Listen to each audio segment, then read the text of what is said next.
அதாங்க சரி அழகா ஏறுது பார்த்தீங்களா? கொஞ்ச நாளைக்கு முன்னாடி எங்கள் வீட்டில் இந்த லிஃப்ட்டை வந்து ரெடி பண்ணியிருந்தோம். அதாவது பேசஞ்சர் யூஸ் பண்ணுற மாதிரி. இப்போ என்னாச்சுன்னு கேட்டிங்கன்னா, அடிக்கடி மழை வரனால மேலே உள்ள மோட்டரை வந்து கழட்டிட்டோம். இப்போ இந்த லிஃப்ட் பாடி மட்டும்தான் வந்து பார்த்தீங்கன்னா இருக்குது. இதை பார்த்ததும் ஒரு ஐடியா வந்து கிடச்சிச்சு.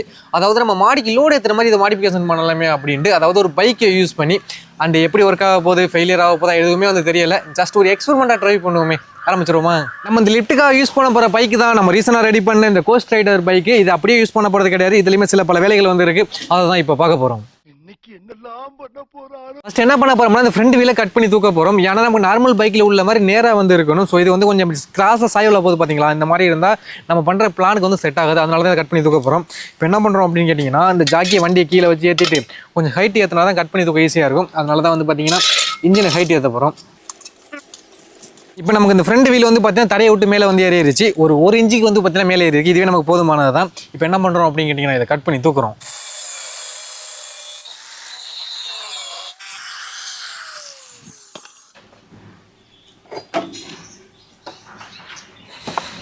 அடுத்த நம்ம இந்த பேக் வீலுமே வந்து கழட்ட தான் போகிறோம். பட் இப்போ கழட்டிட்டோம் அப்படின்னா இன்ஜினோட வெயிட்டுக்கு வந்து பார்த்தீங்கன்னா ஒரு ஸ்டேப்லாம் வந்து நிற்கிது, அங்கிட்டு விழுவ தான் செய்யும். அண்ட் இந்த இன்ஜின் பார்த்து ஃபுல்லாக பாடி இருக்குது பார்த்தீங்களா? இதை நம்ம ஒரு ஸ்டாண்டிங் மேலே தான் நிற்க வைக்க போகிறோம். அந்த வேலையை ஃபஸ்ட்டு பார்த்துட்டோம் அப்படின்னா நம்ம பேக் வீலை கட்டுறது இப்போ ஈஸியாக இருக்கும். அதனால் இப்போ என்ன பண்ணுறோம் அப்படிங்கிறீங்கன்னா, அந்த ஸ்டாண்ட் ரெடி பண்ணி அதுக்கு மேலே இந்த இன்ஜின் செட் அப்படியே தூக்கி வைக்கிறோம். 3x5 அப்படின்ற சைஸில் தான் ஸ்டாண்டுக்கான பேஸை வந்து ரெடி பண்ணுறேன். இந்த சைஸ் வண்டி கரெக்டாக வந்துருக்கும். இப்போ ஒரு 2 ஸ்கொயர் ஃபீட் செட் பண்ணுறேன் பார்த்தீங்களா? இது நான் குருட்டம் பக்கம்லாம் வைக்கல. வண்டியில் நம்ம எந்த இடத்துல வெல்ட் அடிக்க போகிறோம் அப்படிங்கிறத அளந்துட்டு அதுக்கேற்ற மாதிரி தான் வந்து வைக்கிறேன். அண்ட் இப்போ 4 ஸ்கொயர் ஃபீட் வெல்ட் அடிக்கிறோம் பார்த்தீங்களா? இதுக்கு மேலே தான் வண்டியை தூக்கி வச்சு வெல்ட் அடிக்க போகிறோம். ஆக மொத்தம் நமக்கு ஸ்டாண்டு வந்து ரெடி. எப்படி ரெடி பண்ணியிருக்கிறோம் அப்படிங்கிற ஒன்று பார்த்துங்க. இனி இந்த ஸ்டாண்டுக்கு மேலே தான் வண்டியை தூக்கி வைக்க போகிறோம். வண்டியை தூக்கி வைக்கிறது தான் பெரிய வேலைங்க. நான் கூட வெயிட் இருக்காதா அப்படின்னு நினச்சேன். தூக்கி பார்த்தா தான் தெரியுது பயங்கர வெயிட்டு. அதை தூக்கி வைக்கிறதுக்குள்ள போதும் ஆகி போச்சு. நம்ம இதில் வண்டியை தூக்கி வைக்கிறதா ஒரு பெரிய வேலையாக இருந்துச்சு. ஸோ அதையுமே வந்து தூக்கி வச்சுட்டோம். இத்தி கூட சேக்கிங் வந்து இல்லைங்க, நல்லா கம்பீரமாக வந்து நிற்கிறாப்புல. அடுத்த கட்ட வேலையை ஆல்ரெடி சொல்லியிருந்தேன் பார்த்தீங்களா? அந்த பேக் வீலை வந்து கழட்டணும் அப்படின்னு சொல்லிட்டு நம்ம இந்த ஸ்டாண்டுக்கு மேலே தூக்கி வச்சதுக்கு அப்புறம் தான் வந்து பார்த்தீங்கன்னா அந்த ஃபீல் வந்து ஃப்ரீயாக வந்துருக்கு. பார்த்தீங்கன்னா தெரியும், நல்லா வந்து சுற்றுறாப்புல. இனி என்ன பண்ணுறோம் அப்படின்னு கேட்டிங்கன்னா, அந்த பேக் வீலை வந்து கழட்டி எடுத்துரும். அதுக்கப்புறம் அந்த கழட்டி எடுத்த வீல் என்ன பண்ணுறது அப்படிங்கிறத அடுத்து சொல்கிறேன்.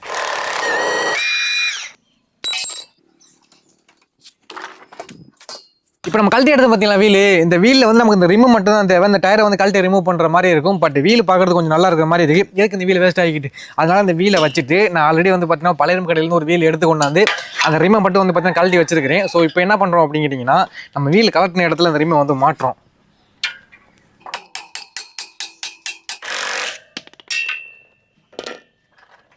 இந்த வீல் தான் நம்ம வேறு வீல் வந்து போடுறோம், சேருதோ என்னமோ அப்படிங்கிற டவுட் வந்து இருந்துக்கிட்டு இருந்துச்சு. ஆனால் கரெக்டாக வந்து சேர்ந்துருச்சுங்க. அண்ட் பிரேக்குமே வந்து பார்த்தீங்கன்னா அருமையாக வந்து பிடிக்குது. நம்ம பிரேக் வந்து மெயினாக தேவை. அடுத்த கட்ட வேலை பைக்கோட ஃப்ரண்ட் சைடில் தான் பார்க்க போகிறோம். அதாவது என்னென்னு கேட்டிங்கன்னா, நம்ம ரோப்பு லிஃப்ட்லேருந்து வருது பார்த்தீங்களா? அந்த ரோப்பை எடுத்து இந்த வழியாக கொடுத்து தான் பேக் சைடு வீலுக்கு வந்து கொடுக்க போகிறோம். அதனால் நம்ம இந்த இடத்துல வந்து பார்த்தீங்கன்னா ஒரு வீல் வந்து பேரிங் வீல் வந்து ஃபிக்ஸ் பண்ணுற மாதிரி இருக்கும். அப்படி ஃபிக்ஸ் பண்ணலாம் நம்ம ரோப்பு கொடுக்குறோம் பார்த்தீங்களா? அந்த ரோப்பு வந்து இந்த பம்பரில் வந்து பார்த்தீங்கன்னா இடிக்கும். அப்படி இல்லாட்டா இந்த ஹெட்டில் வந்து இடிக்கும். ரோப்பு வந்து சரியாக உள்ளே போகாது. நம்ம அதை அதில் இடிக்காம தான் வந்து பார்த்தீங்கன்னா இந்த இடத்துல ஒரு பேரிங் வீல் கொடுத்து கீழ் வாக்கில் போகிற மாதிரி பண்ண போகிறோம். அதுக்காக பைக்கு ஃப்ரண்ட் வீலில் உள்ள அந்த வீல் கப்பு வந்து பார்த்தீங்கன்னா கட் பண்ணி எடுத்துருக்கிறேன். இதுக்குள்ளே வந்து பார்த்தீங்கன்னா அந்த பேரிங் வீல்ஸ் வந்து இருக்கும். அதனால் ஃப்ரீயாக வந்து சுற்றும். ஸோ இதை தான் வந்து பார்த்தீங்கன்னா நம்ம இப்போ இந்த இடத்துக்கு ஃபிக்ஸ் பண்ண போகிறோம். நமக்கு இந்த இடத்துல ஃப்ரண்ட் வீல் இருந்துச்சு வச்சுங்களேன், அதில் உள்ள வீலே வந்து கழட்டிட்டு இப்படி வந்து ஈஸியாக வந்து வச்சிடலாம். பட் நம்ம அதில் உள்ள வீலை வந்து கட் பண்ணி எடுத்துட்டோம். அதனால நம்ம எக்ஸ்ட்ரா வந்து இந்த இடத்துல வெல்ட் அடிச்சு ஃபிக்ஸ் பண்ணுற மாதிரி இருக்குது. அடுத்த ரோப் வந்து நம்ம வண்டி கூட கனெக்ட் பண்ண போகிறோம். எப்படிங்க வந்து சொல்கிறேன். ஃபஸ்ட்டு என்ன பண்ணுறோம்னா, ரோப் வந்து அப்படி பின் சைடு கொண்டு போயிடுவோம்.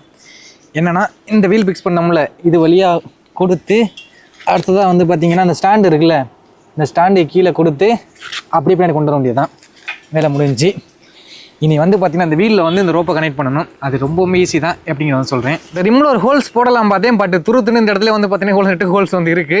ஸோ அதுக்குள்ளே வந்து பார்த்தீங்கன்னா ரோப்பை கொடுத்து ஒரு முடிச்சு இந்த சைடு போட்டு விட்டோம்னா நமக்கு வேலை வந்து முடிஞ்சு. இந்த முடிச்சை தாண்டி வந்து பார்த்தீங்கன்னா வெளில வந்துடாது ரோப்பு. அம்புடு தான் வேலை முடிஞ்சு. இனி நமக்கு வந்து பார்த்தீங்கன்னா ரோப்பு வந்து அழகாக வீல் சுற்றும் போது அதை சுற்றிட்டு ஏறிடும். பார்த்தீங்கன்னா தெரியும், வந்துட்டே இருக்கு பார்த்தீங்களா? ரோப்பில் இந்த எண்டு தான் வந்து பார்த்தீங்கன்னா நம்ம லிஃப்ட்டுக்கு மேலே வந்து போகும். இப்போதைக்கு நமக்கு வண்டியில் வந்து பார்த்தீங்கன்னா வேலை வந்து முடிச்சிட்டோம். அடுத்ததாக வந்து அந்த லிஃப்ட்டில் தான் சின்னதாக ஒரு வேலை வந்துருக்கு, அதை ஊற்றி முடிச்சுட்டு வந்துடும். அதாவது இந்த இடத்துல வந்து பார்த்தீங்கன்னா ஒரு புள்ளி வீல் வந்து ஃபிக்ஸ் பண்ணணும். அதுக்காக வந்து பார்த்தீங்கன்னா ஸ்பெஷலாக ஒரு புள்ளி வீல் வந்து ரெடி பண்ணி எடுத்துருக்கிறோம். கொஞ்சம் கிளாம்லாம் ஃபிக்ஸ் பண்ணி இப்போ இந்த புள்ளி வீல் தான் வந்து பார்த்தீங்கன்னா இந்த இடத்துக்கு ஃபஸ்ட்டு வெல்ட் அடிக்கல, இந்த ரோப்பை போட்டு கட்ட போகிறோம். அப்படி ஸ்ட்ரைட்டாக கட்டி விட்டுருவோம். அவ்வளோதாங்க. இதுக்கு மேலே தான் ரோப்பு வரும். அப்படி அங்கேயே போங்கடா, அங்கே லிஃப்ட்டுக்குடா எங்கிட்டு கொண்டு போட பார்த்தியாச்சே. சதீஷ் என்ன முல்லாம் போங்கடா. அப்படி எப்படி வா? சதீஷ் அப்படி நீ பின்னாடி போ. அவ்வளோதான் பார்த்து பையன் நேராக இதுக்கு நேராக வரணும். இதுக்கு நேராக. பார்த்து ஆச்சே, பொறுமை வைங்க. எல்லாம் வச்சுட்டீங்களா? சரியா என்ன அவ்வளோதான், முடிஞ்சு வேலை முடிஞ்சு. அவ்வளோதான். ஒரு வழியாக வண்டியை ஸ்பாட்டுக்கு வந்து பார்த்தீங்கன்னா கொண்டு வந்துட்டோம். இப்போ என்ன பண்ணுறோம் அப்படின்னு கேட்டிங்கன்னா, ரோப்போட இந்த எந்த மேலே ஒரு புள்ளி வீல் கனெக்ட் பண்ண பார்த்தீங்களா, அதில் கொறுத்து அப்படி ரோப்பை எடுத்து கொண்டாந்து இந்த பார்ட் இருக்குல்ல இதில் வந்து கட்ட போகிறோம். ரோப்பு நம்ம மேலே கொறுத்துமே இவ்வளோ மிச்சம் இருக்குங்க. கொஞ்சம் எக்ஸ்ட்ரா ரோப்பு வந்து வாங்கிட்டோம், பரவாயில்ல. இப்போ இந்த ஊக்குக்குள்ளே கொறுத்து மிச்ச ரோப் எல்லாத்தையும் இந்த சைடு எடுத்துருவோம். ஓகே, இப்படியே டைட்டாக வச்சுட்டு முடிச்ச போட வேண்டியதான்.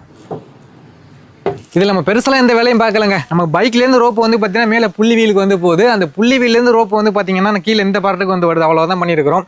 ஸோ நம்ம இப்போ கிட்டத்தட்ட வேலை வந்து முடிஞ்சிருச்சு. டெஸ்டிங் ஒர்க் மட்டும் தான் இருக்குது. இப்போ இந்த ரோப்பு அப்படி சுற்றி ஒரு சைடில் வந்து வச்சுருவோம், ஏன்னா எக்ஸ்ட்ரா உள்ள ரோப்பில். ஓகே, நீ இது எப்படி ஒர்க் பண்ணுது அப்படிங்கிறத வந்து பார்க்க போகிறோம். அதுக்கு முன்னாடி நம்ம இதை யூஸ் பண்ணணும் அப்படின்னா கொஞ்சம் பயிற்சி வந்து தேவை. அதனால வந்து பார்த்தீங்கன்னா லோடு ஏற்றாமல் சும்மா அப்படியே ஏற்றி பார்ப்போம். அந்த எம்டி லிஃப்ட்டை மட்டும் எப்படி ஏறுது இல்லை எதுவும் மக்கர் பண்ணுதோ அப்படிங்கிறதையும் டெஸ்டிங் வந்து பண்ணிடுவோம். சாவி போட்டு தான் இருக்குது. ஸ்டார்ட் பண்ணிடுவோமா? இன்னும் அது ஸ்டார்ட் ஆக மாட்டேங்குது. அப்பா, ஸ்டார்ட் ஆயிடுச்சு.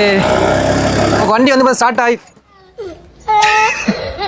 என்னடா அது வண்டியை மக்கர் பண்ணுது. ஓகே, அப்படியே கிளச்சை பிடிச்சிக்கிட்டு ஃபஸ்ட்டு கீரை வந்து போட போகிறோம். அண்ட் பிரேக் வந்து இதில் மெயினாக தேவை. நான் எதுக்குங்கிற சொல்கிறேன் போப்போ. ஃபஸ்ட்டு கீரை வந்து போட்டாச்சு. இப்போ கிளச்சை பைய விட்டு மூவ் பண்ணோம் அப்படின்னு லிஃப்ட் வந்து மேலே ஏறும். விடுவோமா?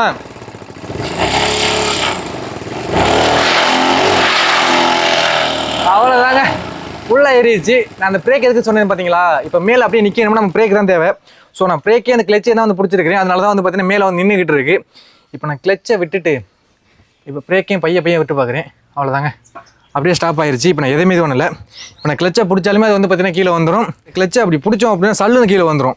அதனால என்ன பண்ணணும்னா கிளச்சை பிடிச்சிக்கிட்டு பிரேக்கை வந்து பார்த்தீங்கன்னா பைய ப்ரெஸ் பண்ணணும். அப்போ தான் நமக்கு பைய வந்து கீழே இறங்கும். அதனால தான் சொன்னேன், இதில் வந்து பேசஞ்சர் ஏற முடியாது, ஒரு மற்ற தான் ஏற்றலாம் அப்படின்னு சொல்லிட்டு. அதையுமே நான் இறக்கி காமிச்சிடுறேன். ஃபஸ்ட் என்ன பண்ணுறோம்னா பிரேக்கை பிடிக்கணும். பிரேக்கை பிடிச்சிட்டு, ஏன்னா எடுத்தோன்னே கிளச்சை பிடிச்சோம்னா சல்லுன்னு கீழே இறங்கிடும். பிரேக்கை பிடிச்சிட்டு இப்போ கிளச்சை பிடிப்போம். இப்போ வந்து என்ன பண்ணுறோம் அப்படின்னு கேட்டீங்கன்னா பிரேக்கை பைய விடுவோம். அவ்வளோதாங்க, இறங்குது பார்த்தீங்களா நீட்டாக. இதான் மெத்தேடு முடிஞ்சு. இதே மாதிரி தான் வந்து பார்த்தீங்கன்னா லோடை வந்து ஏற்றுற மாதிரி இருக்கும். ஓகே, இனி வந்து பார்த்தீங்கன்னா லோடு வந்து ஏற்ற போகிறோம். அதாவது எடுத்துனே புல் லோடு வந்து ஏற்ற போகிறது கிடையாது. ஒரு 20 செங்கலை வந்து ஏற்றி பார்ப்போம் எப்படி மேலே போகுது அப்படிங்கிறத. சதீஷ்ங்காவே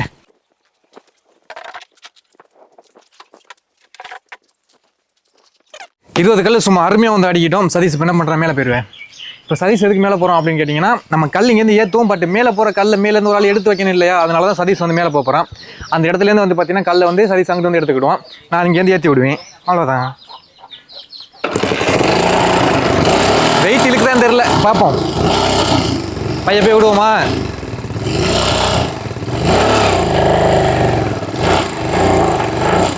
ஓகே, எந்திரிக்கவே இல்லை. அடுத்த கீரை போடுவோம். எக்கியா எந்திரிக்கவே இல்லை. புரியல, பிரேமோட முன்னாடி இருக்குதா? அப்போ அங்கேயும் லாக் ஆகிருக்குமோ என்னன்னு தெரியலையே. சரி, ஓகே, ஸ்டார்ட் பண்ணி தான் பார்ப்போமே.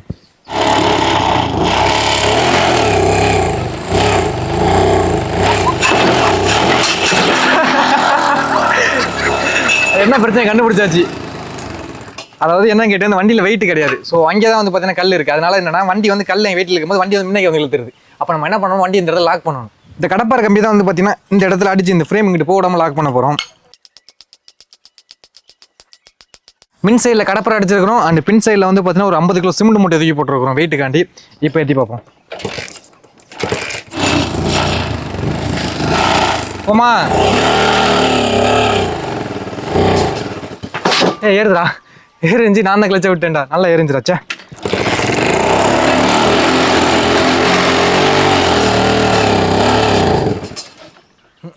ஆப்பாயிடுது. வண்டியிலையும் ப்ராப்ளம் இருக்கு, எல்லா சைடும் ப்ராப்ளம். தலை வலிக்குதுடா. வண்டியில் கிளச்சு பிளேட் ப்ராப்ளம். ஒரு மனுஷன் எதையாவது பண்ணி முன்னுக்கு வரலாம்னு பார்த்தா கால் வைக்கிற இடமெல்லாம் கண்ணி விடி வைக்கிறாங்களே. ஆல்ரெடி கிளச்சு முக்கிக்கு தான் இருந்துச்சு நம்ம ரெடி பண்ணும்போது இந்த வண்டி. ஸோ என்ன பண்ணுறோம் அப்படின்னு கேட்டிங்கன்னா அந்த கிளச்சை சேஞ்ச் பண்ணிவிட்டு அதுக்கப்புறம் டெஸ்ட் பண்ணி பார்ப்போம். ஏன்னா வண்டியில் ப்ராப்ளத்தை வச்சுக்கிட்டு நம்ம வெயிட் ஏற்ற முடியும், என்ன பண்ணுறது. The next day. நம்ம நைட்டாக வந்து பார்த்தீங்கன்னா இன்ஜினை பிரித்து பார்த்தோம். அந்த கிளச்சு அந்த அசம்பிள் கிட்டு வந்து பார்த்தீங்கன்னா டோட்டலாக காலியாக இருந்துச்சு. அதை சேஞ்ச் பண்ணிட்டோம். இப்போ சேஞ்ச் பண்ணி நல்லா ஒர்க் ஆகுதா அப்படின்னு கேட்டிங்கன்னா அதுலேயுமே சின்ன சின்ன ப்ராப்ளம் வந்து இருக்குது. அது என்ன அப்படிங்கிறது போக சொல்கிறேன். இப்போ என்ன பண்ணுறோம் அப்படின்னு கேட்டால் 20 கல் வச்சோம் பார்த்தீங்களா, அந்த 20 வந்து 10 வந்து மாற்றிட்டோம். அது என்ன ரீசன் அப்படிங்கிறத தெளிவாக சொல்கிறேன். இதெல்லாம் ஓரம் போட்டுரும். ஒரு 13 கல் இருக்குங்க. ஸோ இப்போ இதை தான் வந்து மேலே ஏற்ற போகிறோம். ஏற்றிட்டு அந்த பிரச்சனை என்ன அப்படிங்கிறதும் மெயினாக பார்ப்போம். ஏற்றுவோமா?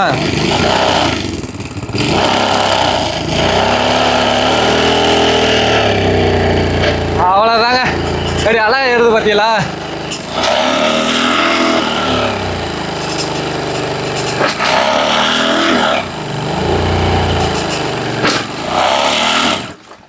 அவ்வளோதான். மேலே லாக் பண்ணிட்டோம். அண்ட் நம்ம வந்து பார்த்தீங்கன்னா கிளச்சையும் விட்டுட்டோம், அண்ட் பிரேக்கையும் விட்டுட்டோம். நம்ம வெயிட் வச்சு வந்து பார்த்தீங்கன்னா அப்படியே மேலே நிற்கிது. இப்போ என்ன பண்ணுறோம் அப்படின்னு கேட்டிங்கன்னா மேலே போய்த்து அந்த கல்லை வந்து மேலே இறக்குறோம். ஆமாம் சதீஷ், நீங்கள் தானே கல் இறக்க மேலே நிற்க இப்போ இறக்கல. இப்போ என்னப்பா நான் இங்கே வந்து கல் ஏற்றி விடுறாள், சதீஷ் தான் வந்து பார்த்தீங்கன்னா மேலே கல் இறக்குறாள். இப்போ கல் நமக்கு தேவையான கல்லை வந்து பார்த்தீங்கன்னா சதீஷ் அங்கே வந்து எடுத்துக்கிடுவோம். நம்ம வந்து பார்த்தீங்கன்னா கல்லை கீழேருந்து மேலே ஏற்றலாம், அண்ட் மேலேருந்து வந்து பார்த்தீங்கன்னா கல்லை வந்து எடுத்துக்கிடலாம். சிம்பிளாக வந்து பார்த்தீங்கன்னா இந்த கான்செப்ட் வந்து சக்ஸஸ் ஆயிருச்சு. பட் சின்ன சின்ன ப்ராப்ளம் இருக்குன்னு சொன்னல, அதை நான் இப்போ சொல்ல மாட்டேன், அப்புறம் சொல்கிறேன். சும்மா ஒரு பேச்சுக்கு தாங்க மேலே கல்ல இருக்கணும். எனக்கு இப்போதைக்கு மேலே கல் தேவையில்லை. இப்போ அதே கல் வந்து பார்த்தீங்கன்னா அதில் வந்து இருக்குது. அதை இறக்க முடியுது அப்படிங்கிற வந்து பார்ப்போம். பிரேக் லைட்டாக விட இறங்கிட்டே இருக்குது. இப்போ பிரேக்கை நல்லா அழுத்தி பிடிச்சிக்கிட்டு கிளச்சை பிடிச்சிட்டு பிரேக்கை பைய விட போகிறோம். ஆகா, இறங்குறதுலாம் சும்மா அருமையாக இறங்குதுங்க.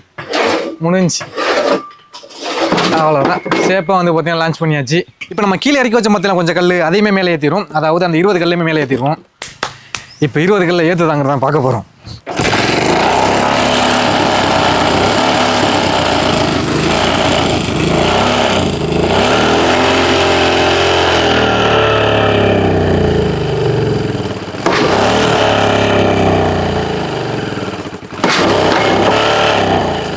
நம்ம 20 கல் வச்சதில் வந்து பார்த்தீங்கன்னா ஃபஸ்ட்டு குழுங்கல்ல வந்து ஒரு 5 கல் நம்ம கீழே வந்து விழுந்துச்சுங்க. அதுக்கப்புறம் அந்த 15 கல் சூப்பராக நீட்டாக வந்து மேலே ஏறிஞ்சு இது வரைக்கும். அதுக்கப்புறம் நான் கிளச்சை விட்டுட்டேன்னா டமார்னு கீழே வந்து பார்த்தீங்கன்னா விழுந்துருச்சு. ஸோ இப்போ வந்து பார்த்தீங்கன்னா ஒரு 3 ஆலப்பழ கல் வந்து வச்சிருக்கிறோம். ஸோ ஒரு கல் வந்து பார்த்தீங்கன்னா பயங்கர வெயிட். நமக்கு 3 ஆலப்பழ கல் மேலே தூக்கினாலே போதுமானது தான். பட் தூக்குதாங்க தெரியல, அதையும் பார்ப்போம்.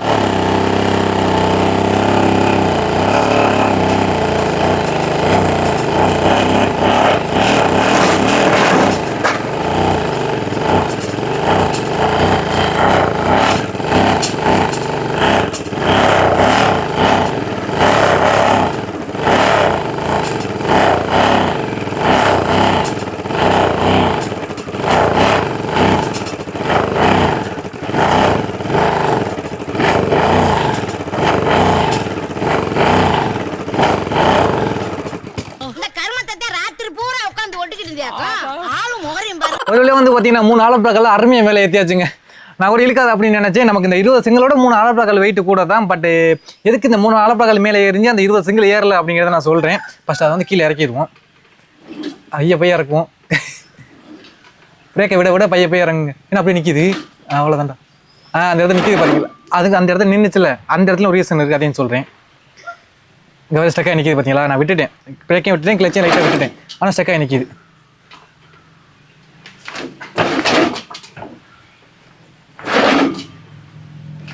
இப்போ இதில் என்னென்ன ப்ராப்ளம் இருக்குது அப்படின்னு வந்து சொல்கிறேன். ஃபஸ்ட்டு ப்ராப்ளம் நமக்கு வந்து வண்டி தான். ஸோ வண்டியோட இன்ஜினே கண்டிஷனே சரியில்லை. அது வந்து பார்த்தீங்கன்னா கொஞ்சம் திணறுது.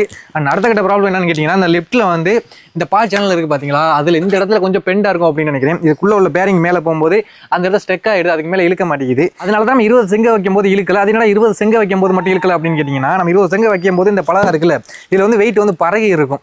ஸோ இந்த பலகை வந்து வெயிட் வந்து மின் சைடில் வந்து பார்த்தீங்கன்னா இழுக்கும். இப்படி இழுக்கும் போது தான் வந்து பார்த்தீங்கன்னா அந்த பேரிங் வந்து இப்படி இந்த சைடு இழுத்துக்கிட்டு வந்து ஒழுங்காக வந்து மேலே வந்து போகல. அதுவே நம்ம ஆலப்பகல் வைக்கும்போது வந்து பார்த்தீங்கன்னா அந்த வெயிட்டை வந்து சமமாக வந்து இந்த சைடில் வந்து வச்சுட்டோம். நமக்கு மின் சைடில் இழுக்காது. நம்ம சென்டரை வச்சனால வந்து பார்த்தீங்கன்னா கொஞ்சம் வந்து மேலே வந்து போணுச்சு. அதான் ரீசனு. அண்ட் இதில் வேறு எதுவும் அப்கிரேட் பண்ணலாமா? உங்களுக்கு ஏதாச்சும் ஐடியா இருக்கும்ல, இது அப்படி பண்ணால் ஒர்க் ஆகும், அண்ட் அது இப்படி பண்ணால் ஒர்க் ஆகும் அப்படின்னு சொல்லி ஏதாச்சும் ஐடியா இருந்தால் கமெண்ட் வந்து சொல்லுங்கள், கண்டிப்பாக பண்ணுவோம். மற்றபடி இந்த எக்ஸ்பெரிமெண்ட் 100% சக்ஸஸா அப்படின்னு கேட்டிங்கன்னா அப்படிலாம் கிடையாது. ஒரு 50% தான் சக்ஸஸ். பட் உங்களுக்கு எப்படி இருந்துச்சு அப்படிங்கிற மாதிரி தான் கமெண்ட் பாக்ஸ் சொல்லுங்கள். இதே மாதிரி வேறு என்னென்ன பண்ணலாம் அப்படிங்கிறத சொல்லுங்கள். வீடியோ பிடிச்ச ஒரே லைக் பண்ணுங்க. நெக்ஸ்ட் இன்ட்ரெஸ்டிங் வீடியோவில் மீட் பண்ணலாம்.